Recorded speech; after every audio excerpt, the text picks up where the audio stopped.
Pantai dekat sini pun agak bersih kalau nak banding dengan tempat lain.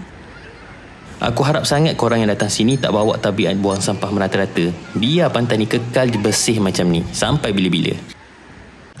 Dekat sini juga ada aiskrim. So kita orang nak try cari aiskrim yang best. Aiskrim roti dekat sini. Sambil lepak tengok view di pantai ni. Sambil makan aiskrim, korang boleh layan pemandangan yang cantik. Memang layan habis. Di sepanjang pantai ni, korang boleh jumpa banyak resort dan chalet. Kalau korang rasa kepala tu dah tepu, ini dah tempat best untuk reset balik minda korang tu. Parkir dia pun sangat luas. Tak payah risau kena parking jauh-jauh macam dekat shopping mall tu.